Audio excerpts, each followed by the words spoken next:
Meus amigos e minhas amigas, bem-vindos a mais um vídeo aqui do nosso canal do YouTube, Prof. Abacuque Sodré.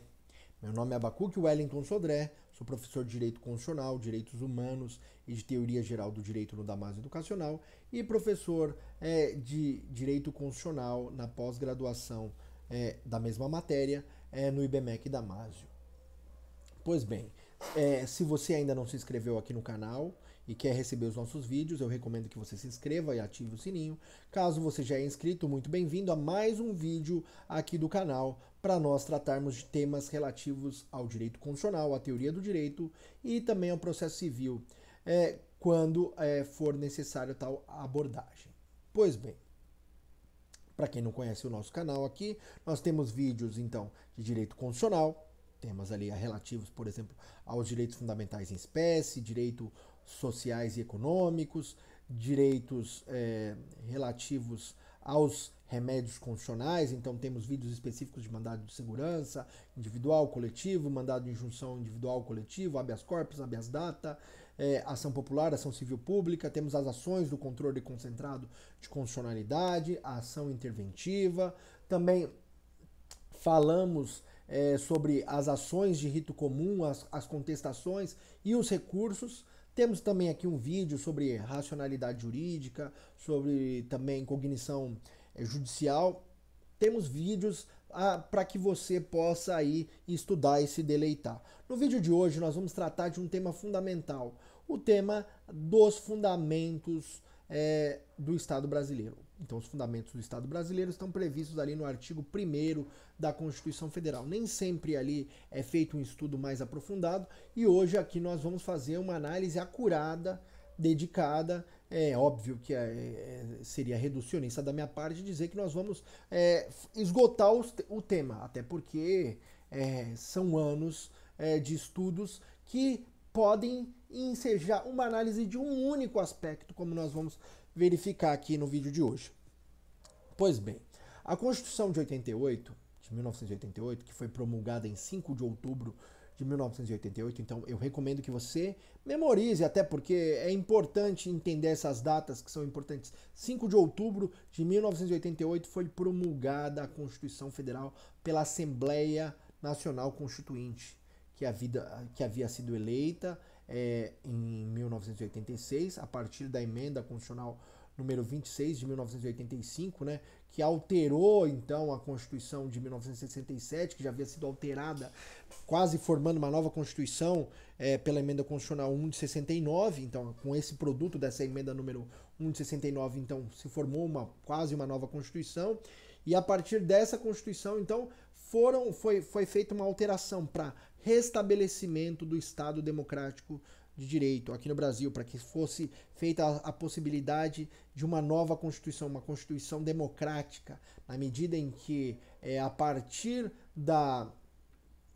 de março de 1964, ocorreu então a Revolução Militar, que implicou no ato da ditadura. Então, chamo de revolução porque é um ato revolucionário, mas ali que instalou uma ditadura.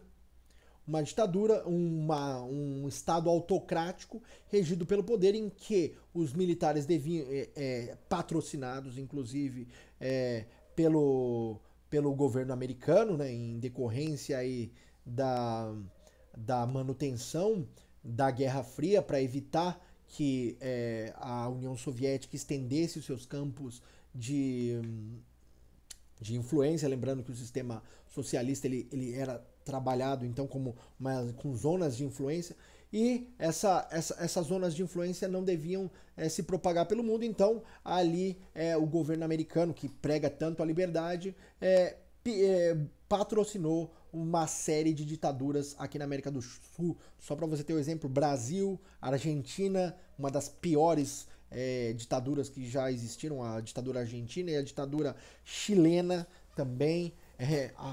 Terríveis atos de atrocidade, pessoas torturadas, uma violação imensa dos direitos fundamentais e humanos, pessoas mortas, corpos desaparecidos e ausência total de liberdade. Uma concentração de poder na mão de alguns. Tem ali uma relação entre governante e governado, mas não uma verdadeira relação de cidadania. Uma vez em que o poder que controla o Estado não garante a efetividade dos compromissos. Ele cria ficções de estabilidade, mas os compromissos constitucionais, os direitos fundamentais não são respeitados. Eles podem ser revogados a qualquer momento. Se instaura ali uma forma que viola patentemente o devido processo legal. Então, de forma histórica, é preciso compreender tais pontos de partida. E, então, a partir dos movimentos das diretas já, que surgem ali a partir principalmente do final da década de 70, início da década de 80, então, finalmente em 85 se aprova uma emenda constitucional, a emenda constitucional número 26 em 1985, para eleições em 1986 para a Assembleia Nacional Constituinte. Então, a Assembleia Nacional Constituinte, que iniciou seus trabalhos em 1987, então em janeiro de 87, ali, praticamente em janeiro de 87, final de janeiro, né, início de fevereiro, eles foram eleitos e então assumiram a missão de elaborarem a Constituição Federal, que foi finalizada em 5 de outubro, foi promulgada, na verdade, em 5 de outubro de 1988. Pois bem, aquela Constituição que Ulisses Guimarães chamou então de Constituição Cidadã, porque a Assembleia Nacional Constituinte ela elegeu os mais diversos ramos, ideologias, grupos da sociedade, todos eles estavam ali representados na Assembleia Nacional Constituinte. Então, sejam os de esquerda, de direita, conservadores, progressistas, todos estavam ali, todos participaram. Então, há um reconhecimento da pluralidade, da tolerância e de uma compreensão de convivência plural da realidade de uma sociedade aí com diversidades e que deve ser ali um tratamento igualitário, visando garantir o mínimo de acesso, igualdade de acesso e igualdade de oportunidade a todos os grupos que compõem as diversidades. Lembrando então que pensar numa democracia também é pensar nos grupos de interesse. A sociedade é formada por grupos de interesse, seja no âmbito religioso, moral, de orientação de gênero, de posição política. Há diversos grupos empresariais, e esses grupos formam interesses comuns, e esses interesses, então, ali na arena política, tentam construir uma visão de mundo que favoreça esses interesses.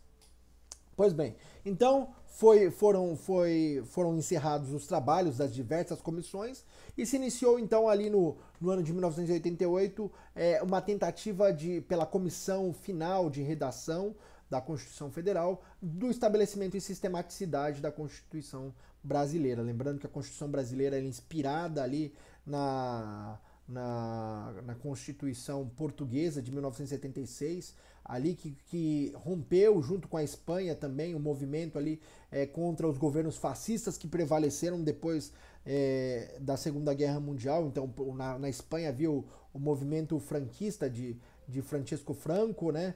E em Portugal de Salazar. Então o salazarismo foi derrubado pela Revolução dos Cravos, que culminou na Constituição Portuguesa de 1976, uma Constituição ali chamada por Canotilho de Constituição Dirigente, que previa e tentava regular todas as situações da vida e tentou jurisdificar aquilo que o Gutenteubner diz que no welfare stage ali, no estado de bem-estar social, então há uma tentativa de jurisdificação ou constitucionalização de todas as esferas da vida social. Isso ele afirma ali no final dos anos 90.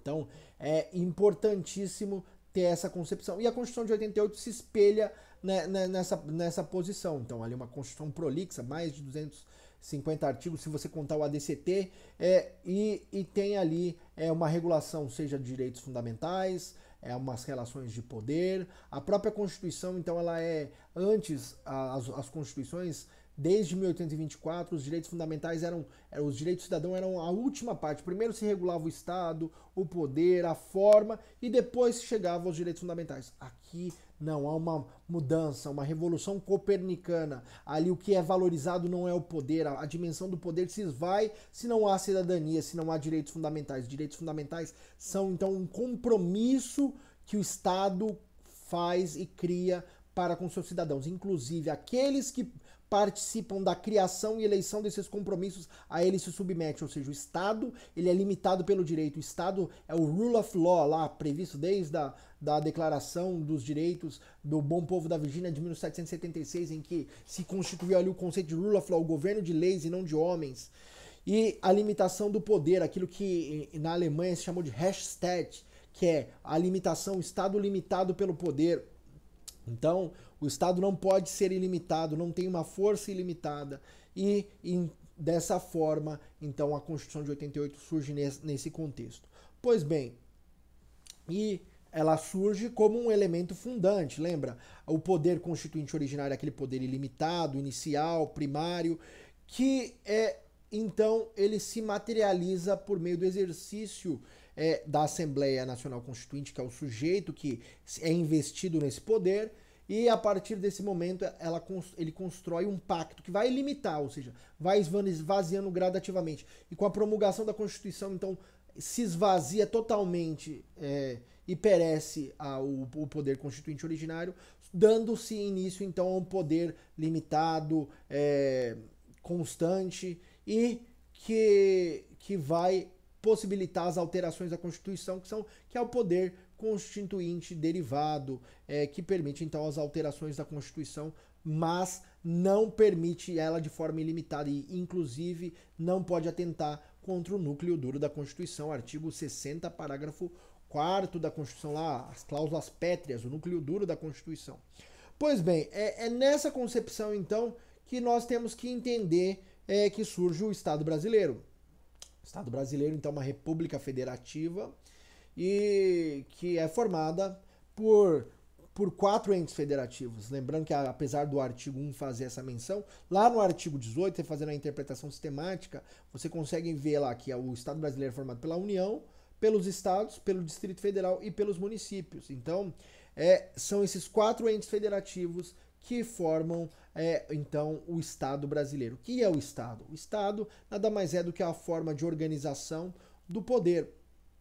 Lembrando, então, que o Estado é uma pessoa jurídica, então uma ficção, uma construção que forma uma organização. Então, essa ficção dá ensejo a uma organização. Mas organização do quê? De 3 elementos. Ela vai organizar, então, o povo, o território e o sistema jurídico. Então, o Estado vai, a partir do momento em que ele se constitui, então ele se funda ali no poder constituinte originário, e ele tem, então, ali que vai gerir o povo, o território, o povo que está dentro do território, então a dimensão pessoal, a dimensão espacial e a dimensão normativa, que é o ordenamento jurídico. Pois bem, então o Estado nada mais é do que a organização do poder de um povo em um dado território, regido por um sistema jurídico que disciplina as relações sociais e limita o próprio poder. Se você quer entender um pouco do Estado, eu recomendo que você leia, então, por exemplo, um livro como o Leviatã, de Thomas Hobbes, ali que dá origem ao contratualismo, né, em que ele pressupõe idealmente um estado de natureza, construído como um tipo ideal, não como uma realidade, em que o homem é perigoso, vive à espreita e vive de forma insegura, numa guerra de todos contra todos, onde o que prevalece é o interesse do mais forte.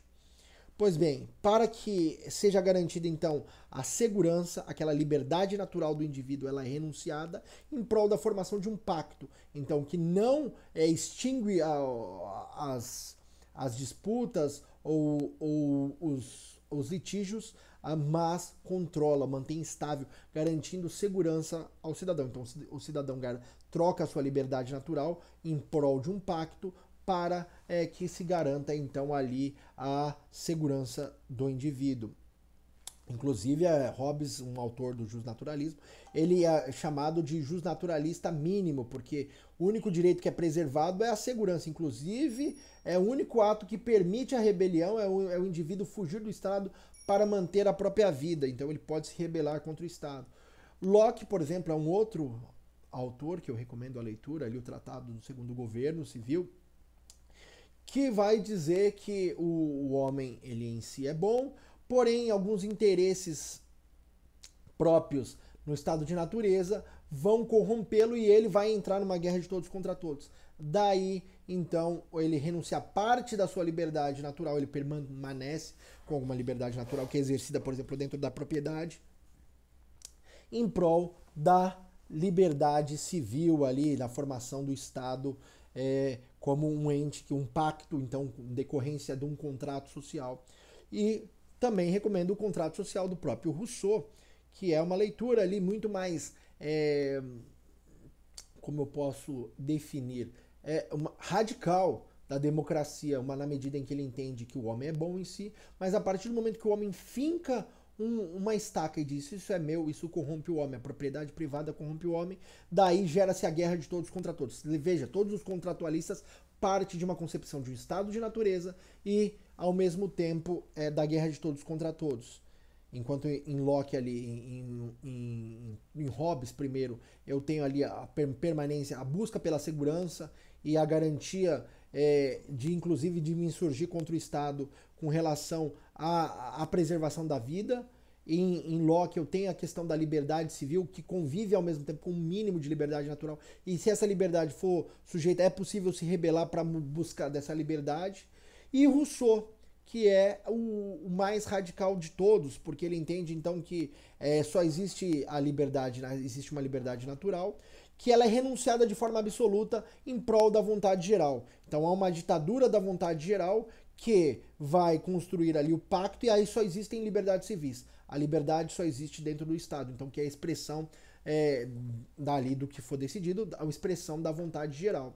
Inclusive não sendo cabível o cidadão se insurgir contra o Estado, ou seja, realizar um ato de desobediência civil, como por exemplo, salienta Henri David Thoreau. Pois bem, dito isso, então, nós vimos que todas as teorias contratualistas, aquelas teorias do justnaturalismo moderno, do justracionalismo, construíram a concepção do Estado sempre a partir de um pacto, de uma saída do que é natural para um que é convencional. E o que é que se estabelece na convenção? Então, a convenção, qual é o documento convencional? O documento do acordo da Constituição. A Constituição que surge ali, as primeiras constituições que surgem das revoluções oitocentistas ali, a Constituição Americana de 17 de setembro de 1787, a Constituição Francesa de 1791 como uma decorrência das declarações do direito do homem, a Declaração do Direito do Homem e do Cidadão, né, de 1789. E de lá para cá, então, há uma construção diversa do Estado. O Estado sempre pensado a partir como uma organização, muito mais como uma organização do que propriamente um pacto. A Constituição pode ser um pacto do Estado, que já é uma organização, um agente, uma ficção externa que exerce esse poder, que exerce a gestão governando, então, a vida dos cidadãos dentro de um território por meio de uma ordem jurídica. Só que no Estado moderno, o Estado de Direito, o Rule of Law, que decorre ali da própria Declaração do Bom Povo da Virgínia de 1776, o governo de leis e não de homens. Então há uma limitação do poder do próprio Estado. O Estado que cria as leis, a ele também se submete. Então uma limitação do poder. E na versão continental, o que os alemães chamam de Rechtsstaat, que é o Estado de Direito, ou seja, o Estado limitado pelo direito. O Estado que é um Estado propriamente o Estado legislativo, em que há uma preponderância do legislativo. Ele cria leis e essas leis submetem todos os outros poderes. O executivo deve cumprir a lei, o judiciário deve aplicá-la nos casos concretos, nessa versão primária ali do primeiro liberalismo inicial. Nesse contexto, então, o Estado é essa organização de gestão. E partindo dessa concepção de que o Estado é uma organização, uma pessoa jurídica, que vai gerir, então, o povo dentro de um território por meio de um ordenamento jurídico que vai disciplinar as relações sociais, ou seja, limita-se o poder, mas ao mesmo tempo permite uma interação entre as pessoas dentro do território e que formam relações jurídicas, a partir também de compromissos do próprio Estado na realização de condições mínimas como os direitos naturais, não só condições mínimas de sobrevivência, como os direitos sociais e econômicos, mas também condições mínimas da própria existência, como a liberdade de ir e vir, a autonomia da vontade, a própria autorregulação dos sujeitos por meio dos contratos e das relações privadas. Pois bem, nesse cenário, então, o Brasil ele adota uma posição de uma república federativa. Então, primeiro, o que é uma república? A república é uma forma de governo, lembra? Aquilo que se falava na antiguidade. Então, por exemplo, a democracia era vista muito mais como um vício, né? Uma degeneração do poder, que era vista como governo ideal ao governo dos cidadãos. Lembrando que não era qualquer pessoa que podia ser cidadão. Então, a cidadania era exercida por poucos. Quem era, por exemplo, em Roma, quem era homem, livre, não sujeito à potesta de um pater, então ele tinha que ser sui iuris, não poderia ser alien iuris, ou seja, sujeito a uma potesta de um pai, de um bom pai de família, o bonus pater familiae, que detinha o poder de vida e morte sobre a sua família. Então, não poderia ser sujeito. E aí eles realizavam a liberdade dos antigos, que era o ato de se encontrar, por exemplo, no foro, estou falando de Roma primeiro, para deliberarem ali, votarem na cúria, na centúria, de acordo com a sua relação de patriciado ou de plebe. Ali, né, para eleger, por exemplo, a plebe tinha o tribuno da plebe, que tinha um poder de veto, os patrícios tinham o senado. Então, toda essa questão era a formação do próprio Estado. E, por exemplo, autores como Aristóteles entendiam que o melhor governo seria a aristocracia, o governo de sábios, de alguns, que poderiam gerir, porque não seriam qualquer pessoas que poderiam gerir o Estado. A democracia era uma degeneração, um governo de todos. Lembrando que existia uma distinção entre a polis, né, era o espaço público onde havia deliberação sobre a cidade, sobre a guerra e a paz, e existia a oikos, que era o espaço privado, a casa de onde surge a palavra economia, oikos, o estado da necessidade, onde vige a escassez. Enquanto na oikos vige a escassez, na polis eu tenho o euléteros, que é a liberdade, ali a deliberação, a possibilidade de deliberar sobre a cidade. Então a liberdade era um ato concreto. Nos modernos, a liberdade passa a ser o não impedimento, ou seja, não criação de impedimentos. E por que eu estou dizendo isso? Porque a forma que se pensava na antiguidade como a forma ideal, uma das formas, por exemplo, que se elegia e se dizia sobre democracia, não era propriamente a democracia, era o que se chamava de politeia. Politeia é o governo dos cidadãos. Polis é a cidade, a politeia é o governo dos cidadãos, não o governo de todos. O governo de todos, ou de uma maioria, era uma degeneração. Daí, como a cidadania é uma questão moderna, então pensa-se que todos são cidadãos, então pode ser pensado então um sistema democrático. Então essa é a democracia. A democracia é o governo de todos, não o governo de uma maioria. Como as pessoas pensam, não, maioria. Não, é um governo de todos, inclusive respeito às minorias. Esse é o primado da democracia. Convivência mútua de vários grupos, cada um respeitando uns aos outros, sem haver a prevalência, aquilo que se criticou, principalmente no século XX, na ideia ali de utilitarista básica, não do utilitarismo de média, mas o primeiro utilitarismo, de tipo bentaniano ou de Stuart Mill, que é a maior felicidade por maior número. Então, e as minorias, e a proteção, e o poder de veto. Então se criou ali um conceito de democracia, de proteção das minorias, de convivência pacífica dessas minorias. Esse é o Estado democrático de direito, é o Estado que é limitado pelo direito e que esse direito deve respeitar todos os grupos de interesse que formam a sociedade. A sociedade ela não é formada por uma posição única, existe uma pluralidade de ideologias, uma pluralidade de visões, e o direito deve refletir isso. Inclusive, o constituinte originário fez isso respeitando e trazendo uma série de direitos, garantindo ali mecanismos para isso.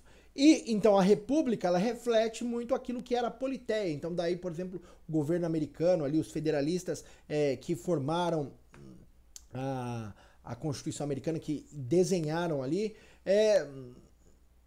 trouxeram então essa construção de um governo dos cidadãos, a politeia, que em Roma era chamada de república, a res publica, o governo da coisa pública, que se contrapunha, por exemplo, ao império, que era um ato de um poder único, de um ditador, primeiro ali da ditadura romana, ali um período de transição, que depois se tornou no primeiro no Alto Império, depois no Baixo Império Romano.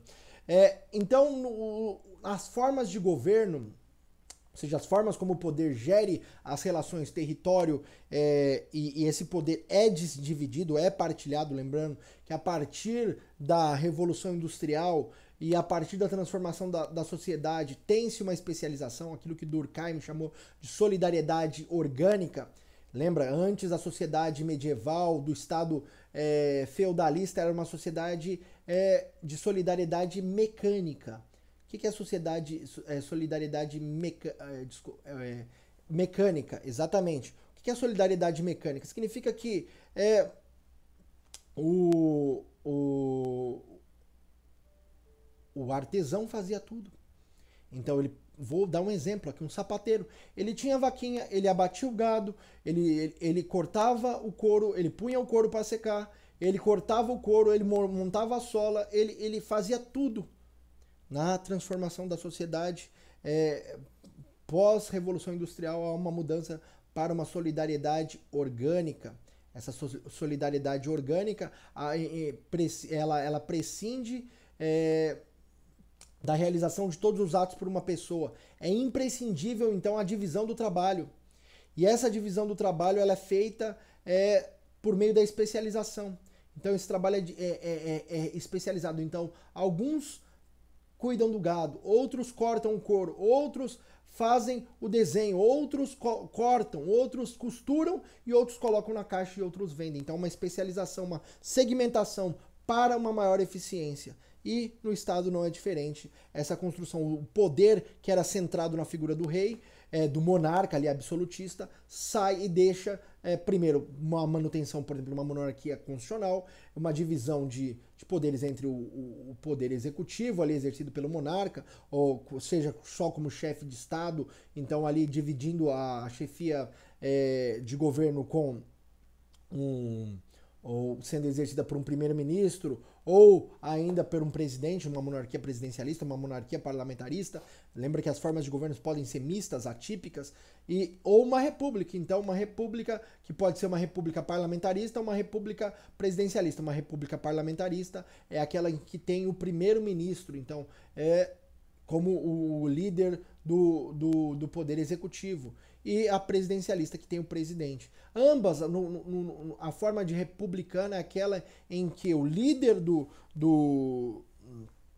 poder executivo, o chefe do poder executivo, então quando ele, como chefe de governo, não como chefe de Estado, ele tem um exercício temporário transitório. Sendo eleito, então ele é eleito pelos cidadãos. Então, os cidadãos participam na eleição e o exercício desse poder é temporário. Essa é uma característica básica da República. Mas eu entendo, de forma muito mais acentuada ainda, que a própria divisão dos poderes, essa especialização é própria da República. A República ela tem ali, então, uma divisão harmônica de poderes, em regra, que exercem poderes típicos e atípicos. Aquilo que o Ackermann fala, adeus Montesquieu, não é só o poder legislativo não só legisla, o poder executivo não só administra e o poder judiciário não só julga.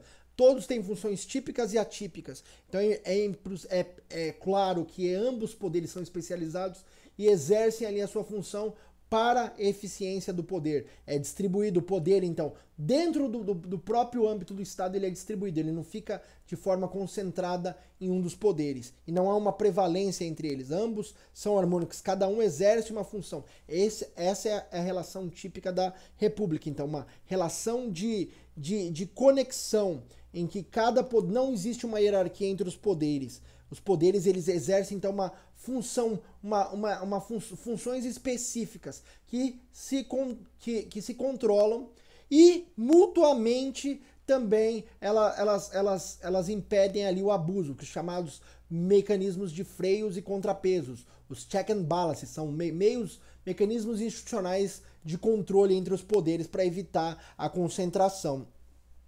Sendo que a parte de destaque é essa questão da possibilidade do chefe do Estado ser eleito pelo povo, diferentemente de uma monarquia em que o chefe do Estado ele é exercido normalmente pelo rei, que pode ter um primeiro-ministro e um presidente ao seu lado como chefe de governo, e não é ser eleito. Então pode haver uma monarquia constitucional que tem a limitação, até divisão de poderes, porém é o chefe de Estado, aquele que vai representar o Estado nas relações internacionais, não então eleito pelo povo. Então, aqui no Brasil, o governo ele é republicano. Então, ele é republicano significa que há uma divisão, há uma especialização e há uma divisão de poderes específicas, cada ente devendo realizar sem a prevalência, sem a tentativa de uma força institucional de prevalência de nenhum dos poderes. Os poderes devem conviver harmonicamente, como diz o artigo 2º da Constituição Federal.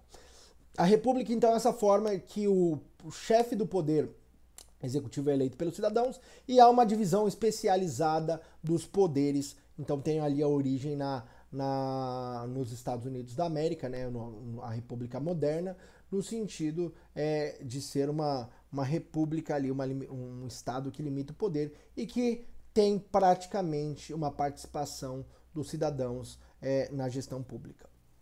Essa é um ponto de partida da República. E a República se opõe ao quê? À monarquia. A monarquia é o governo de um rei. Nós pensamos sempre hoje em uma monarquia constitucional, né? Não em um poder despótico, concentrado, que era típico dos estados feudais e também próprios do mercantilismo do final do século XVIII, né? Que foram superados no século XVIII pelas revoluções oitocentistas e também durante o século XIX aí, pelas revoluções que se seguiram no continente europeu. Pois bem, além do Brasil assumir a posição que é uma república, ele também é um Estado federal. O que isso significa? Que o próprio Estado ele exerce o seu poder de forma também fragmentada. Ele é formado por entes. O governo não é único. Lembra, o oposto ao governo federal é o governo unitário, o Estado unitário. O Estado unitário, que é a forma de Estado, então o Estado tem a forma de governo, que é a república ou monarquia, e tem a forma de Estado, que é federal ou unitário. Federal significa que existem uma divisão entre o Estado, de entes autônomos, não entes soberanos, que a soberania é exercida. Essa soberania ela é dividida, então, em autonomias de entes que possuem poderes, podem ser iguais, então não havendo hierarquia, relação entre eles, o chamado federalismo simétrico, que pode ser dual, como ocorre, por exemplo, nos Estados Unidos, um federalismo que tem os estados e a União, que pretende ser um federalismo simétrico de poderes, de igualdade de poderes, que tem na Constituição Federal, tem na Constituição dos Estados. Aqui no Brasil nós temos o chamado Estado Federal ou federalismo assimétrico, em que também além dos estados tem o município e ao estado relega-se, por exemplo, uma série de competências residuais, o que não é privativo da União ou não é de interesse local, sobra-se então o Estado. Então uma série de distorções, inclusive questão de arrecadação tributária, uma prevalência da União no poder arrecadatório, um esvaziamento desse poder. Então, mas em regra o Estado federal é aquele que o poder ele é dividido entre os entes autônomos, nenhum pode pleitear uma secessão, sendo vedado, então ele é indissolúvel. Lembra, artigo 1 caput, a união indissolúvel. O artigo 18 e o artigo 1º caput sempre combinam para essa concepção da federação. A federação, então, é essa forma de Estado que é composto por entes ou coletividades autônomas que juntas formam a soberania. Então, a soberania é a soma das autonomias que vão trazer ali maior gestão, forma de gestão. Porque imagina um Brasil, um estado de tamanho continental, o 5º maior país do mundo em extensão territorial, um estado centralizado, em que tem um governo central, como por exemplo a França, teria que haver um nível de delegação absurdo. Então, para que possa se prevalecer, entender as realidades propriamente, então a divisão em entes, seja municípios, estados, Distrito Federal e União, permite uma maior eficiência do Estado no sentido de entendendo as realidades nacionais, ou seja, macro, até as microscópicas, como é o caso do município, que visa a análise do interesse local, o Estado, por exemplo, o interesse regional, e a União, o interesse nacional. Então, tem essa concepção. Então, formação por coletividades ao invés de um governo único. Daí, então, a possibilidade de um relacionamento entre esses entes federativos, podendo ali ter até governos no âmbito desses entes federais que chegam a um choque. Então, mas a Constituição ela não estabelece nenhuma hierarquia. Todos os entes federativos têm iguais poderes no sentido de que eles têm a mesma capacidade no sentido de estarem em pé de igualdade. Porém, o que é feito é a divisão de competências. Cada um vai ter a sua competência, cada um vai exercer as suas competências constitucionais no interesse, na medida dos interesses.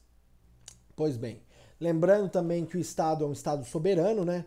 Então, ele detém esse poder sobre o povo e sobre o território por meio do sistema jurídico, então, mas ele está limitado ao sistema jurídico. E essa soberania é aquela que o parágrafo único do próprio artigo 1º chamou de soberania popular, ou seja, aquilo que Bobbio destaca ali na Era dos Direitos. Se você não leu a Era dos Direitos, eu recomendo que você leia. Não basta, então, pensar somente na transformação do direito, mas uma transformação do próprio Estado com as revoluções oitocentistas. Então, uma verdadeira revolução copernicana. Lembra, Copérnico é o que diz que os planetas e as orbes e o Sol não giram em torno da Terra. Não é um sistema geocêntrico como ocorria com Ptolomeu e prevaleceu até a meados aí da Idade Moderna a concepção geocêntrica. Ali, essa concepção ptolomaica da galáxia e do universo. E, em contrapartida, a visão heliocêntrica é a visão de Copérnico. Nicolau Copérnico, que diz que a Terra e os outros planetas giram em torno do Sol. Os orbes giram em torno do Sol, então há uma mudança de paradigma, de referência. Sai, então, uma era de deveres para uma era de direitos. Sai de uma soberania ex parte principal, aquela soberania do príncipe, decorrente ali da construção medieval, que o príncipe ele tinha um poder que decorria da própria voluntas Dei, da lei divina, da lei universal, que é um reflexo da própria lei divina. Então, o rei tinha o poder que decorria da própria vontade de Deus. E essa é uma concepção que é rompida para se pensar, então, numa soberania popular. Então, sai de uma soberania ex parte príncipe para uma soberania ex parte populi, ou seja, uma soberania vinda do povo. O povo exerce o poder, os cidadãos exercem o poder por meio de seus representantes. Aí o conceito também de democracia representativa. O povo não exerce propriamente o poder de forma direta, mas por meio dos seus representantes. Ele escolhe quem vai governar, quem vai fazer as leis e quem vai governar em seu lugar. Pois bem, o primeiro fundamento, então, está pertinente a essa soberania. O primeiro fundamento do Estado brasileiro é a soberania. Artigo 5º, artigo 5º, ele é um limitador, ou seja, os direitos fundamentais de primeira geração limitam o próprio exercício do poder, que está lá no artigo 1º, inciso 1º, a soberania. Lembra? Se a soberania é popular, existem umas limitações do direito. Só uma forma de limitação é aquela limitação do poder? Não. Existem os direitos como compromissos. E o Estado assume compromissos. Aquilo que o Elster diz que o Estado, então, ele se amarra como Ulisses, que se amarrou na proa do navio para não se enfeitiçar ao canto das sereias. Então, o Estado, os indivíduos se amarram com esses compromissos, esses pré-compromissos, que depois passam a ser exigidos como compromissos perante o próprio Estado. Então, esse compromisso também é uma limitação da soberania. Então, a soberania popular. Então, a soberania é o poder do próprio Estado, né? Então, poder de gestão sobre o território, sobre os cidadãos, por meio do ordenamento jurídico. Então, o pressuposto do Estado pressupõe que o poder seja regulamentado e organizado dentro de um território para a disciplina das relações sociais do povo. Então, essa é a soberania. E a soberania vem de quem? Vem do povo, não vem do príncipe, não vem do poder, vem do povo. No Estado autocrático, como era o Estado que durou entre 64 e 1985, era um Estado tipicamente de soberania ex parte príncipe, ou seja, uma soberania daqueles que detinham o poder. Os compromissos não valiam, os direitos fundamentais, eles poderiam ser descumpridos, ou seja, estavam meramente como uma mera declaração, sem a sua efetividade. A efetividade depende de um Estado que prevalece a soberania ex parte populi, onde o povo pode cobrar e ele pode, inclusive, acionar o Estado quando ele descumprir os compromissos estabelecidos na Constituição como os direitos fundamentais. Então, o próprio exercício da soberania no Estado democrático de direito, aquele Estado que é governado pelo povo por meio de leis, e essas leis limitam o poder, e a Constituição também limita o poder, o Estado constitucional. A democracia representativa, então, é o exercício da própria soberania. Então, o povo elege os seus representantes, ou seja, ele cria ali como se fosse um contrato também, um contrato de mandato. O povo tem o poder, e ele delega esse poder por meio do voto aos seus representantes, que vão realizar os atos para quais foram eleitos, ou seja, para suas funções, sejam legislar, sejam administrar, criar políticas públicas, formalizar e outros implementarem ou mesmo participarem do processo de formalização. Queria trazer também aqui o segundo fundamento. O segundo fundamento é a cidadania. Cidadania. O que diz respeito a esse inciso 2 da cidadania? Lembra que na ditadura militar os brasileiros eram alijados ao poder ao voto. Havia sempre eleições indiretas. Então, a cidadania aqui, ela prevê, então, se refere muito mais aos direitos políticos, ao direito de votar e ser votado. Então, por isso que é uma garantia. Não somente o exercício de direitos fundamentais, mas também a cidadania enquanto exercício dos direitos políticos, que foram alijados pelos detentores do poder aí da ditadura militar, que se iniciou em março de 1964. Então, o direito de votar e ser votado é o exercício da própria cidadania, refletido nos direitos políticos, como condição de participação na fiscalização e manifestação na vida pública, enquanto o outorgante do poder do Estado, soberania popular. Então, cidadania é propriamente o exercício do poder pelo Estado por cada um dos cidadãos. Um homem, um voto. Uma pessoa, um voto. Esse é o fundamento. Então, os dois primeiros fundamentos: soberania, o poder do Estado, é uma gestão, uma organização do poder, e esse poder vem do povo. Então, ele é uma soberania ex parte populi, que é exercida por meio da cidadania, ou seja, dos direitos políticos. Direito de votar e ser votado. E aqui chegamos no famoso terceiro fundamento da República Federativa do Brasil. O terceiro fundamento é a dignidade da pessoa humana, que ele tem duas acepções, ou duas concepções possíveis, uma formal e uma material, que são típicas das transformações do Estado. Lembra? O primeiro Estado é o Estado liberal, o Estado absteísta, aquele Estado dos direitos de primeira geração, aqueles especificamente que estão previstos no artigo 5º da Constituição Federal, em que o Estado tem que adotar uma conduta negativa, as chamadas liberdades de status negativo. O Estado não deve interferir na esfera privada dos indivíduos.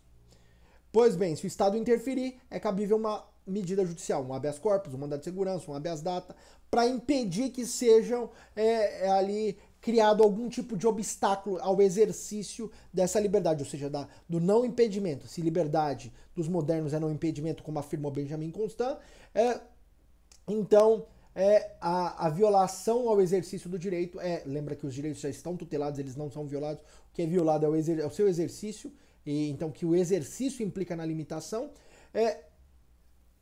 Essa possibilidade, então, tem ali essa construção de um compromisso, e esse compromisso ele implica ali no absteísmo do Estado inicialmente.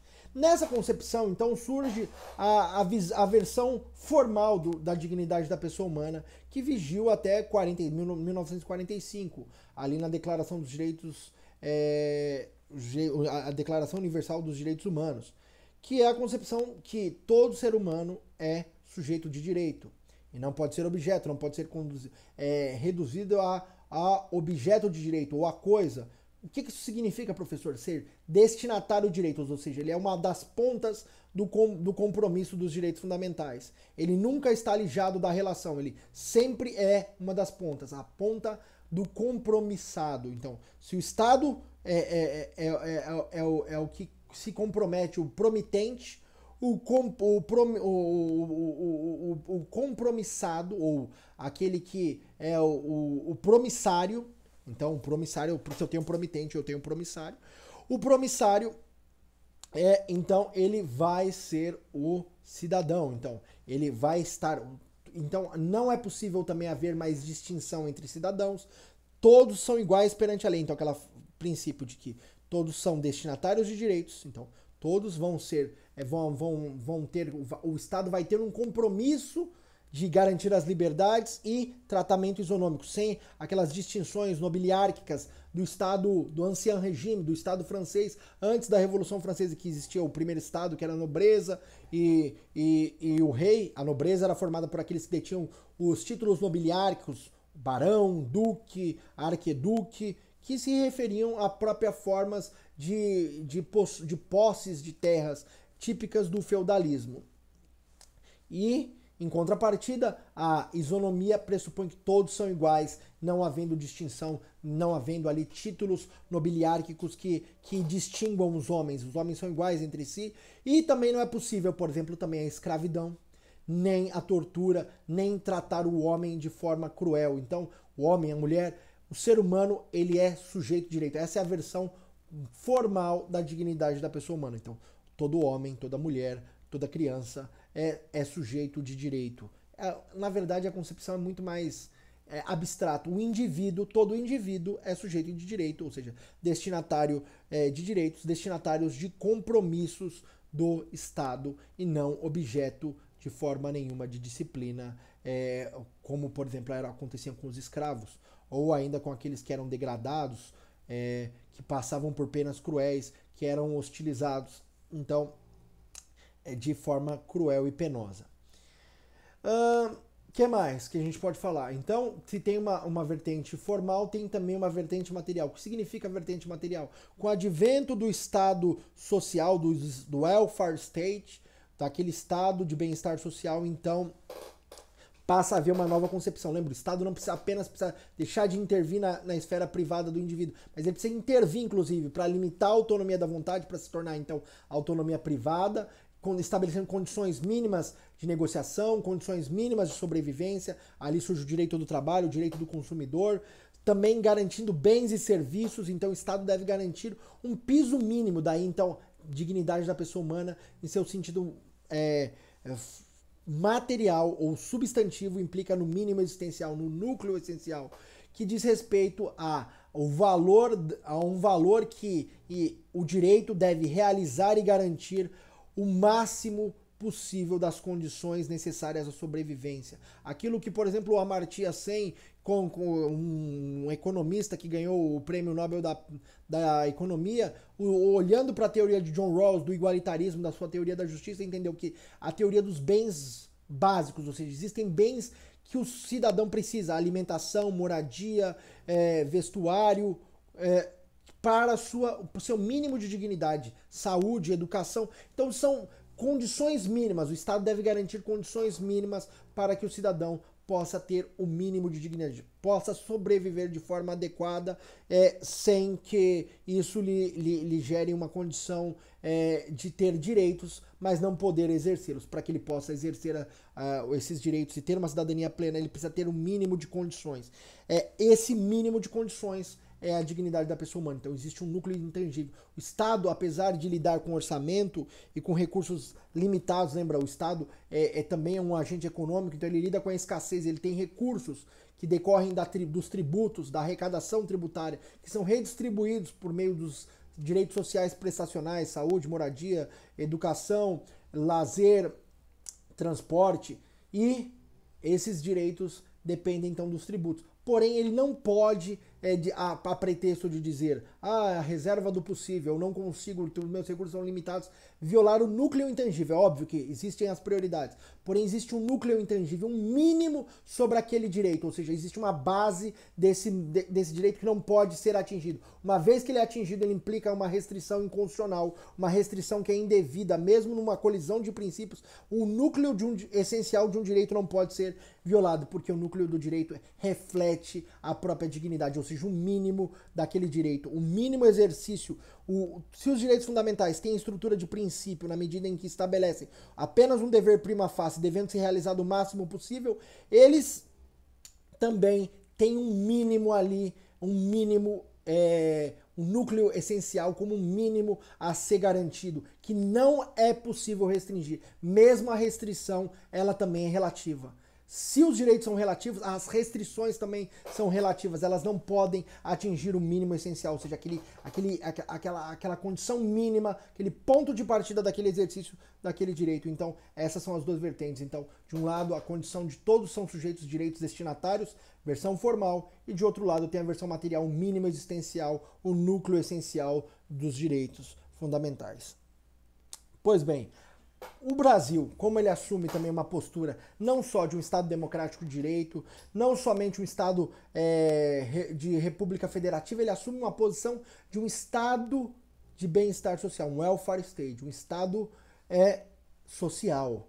E um dos valores que demonstra isso é um dos valores fundamentais, além da dignidade da pessoa humana, no âmbito da sua concepção material, também aqui os valores sociais do trabalho e a livre iniciativa, ou seja, primeiro os valores sociais do trabalho, ou seja, o Estado limita a autonomia da vontade para ser a autonomia privada, estabelece condições mínimas para o trabalho e depois livre iniciativa. A livre iniciativa então é resultado da própria autonomia privada. A autonomia deixa de ser a autonomia da vontade, em que no Estado liberal existe uma mão invisível que regula o mercado e tenta pressupor, então, a regulação das assimetrias entre os poderes dos agentes econômicos, como disse Adam Smith.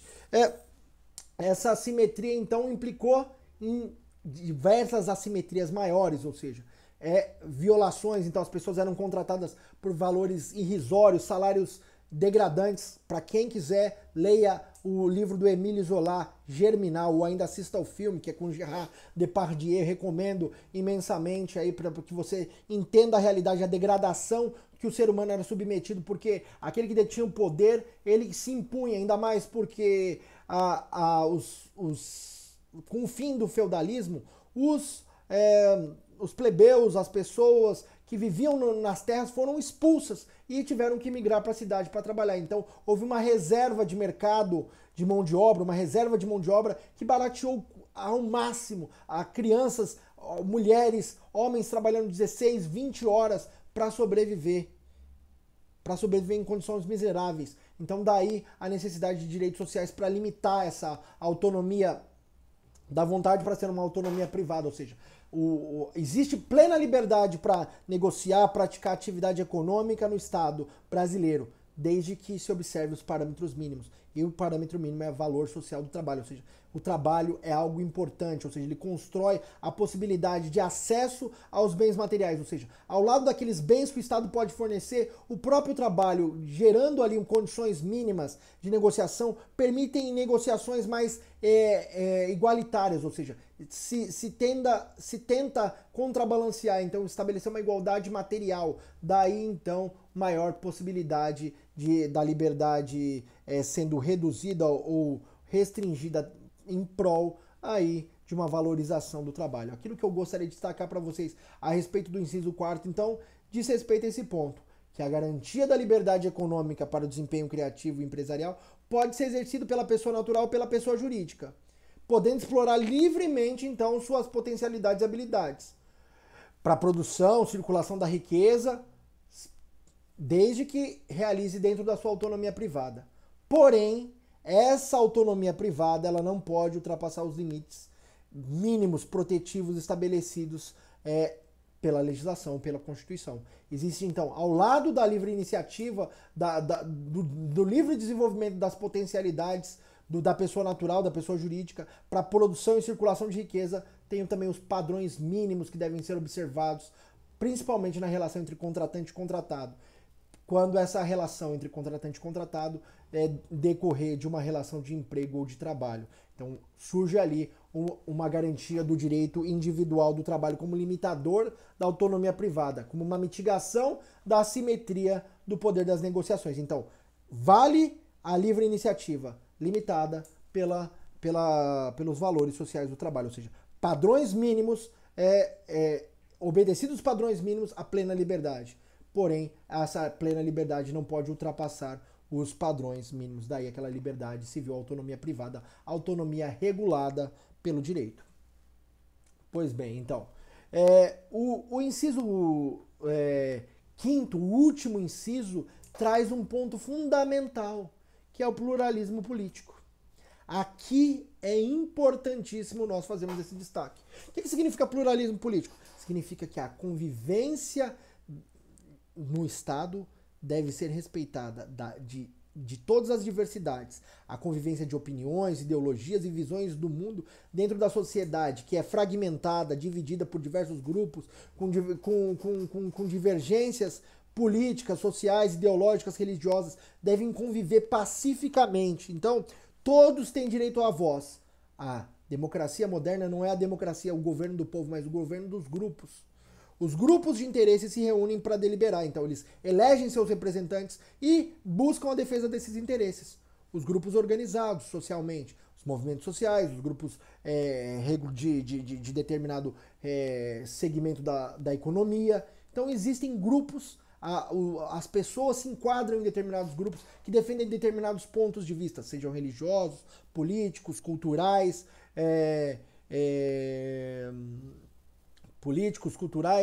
religiosos, econômicos, todos essa fragmentação e a multiplicidade de posições devem conviver harmonicamente, sendo o Estado autocrático aquele que não permite a existência de múltiplas visões.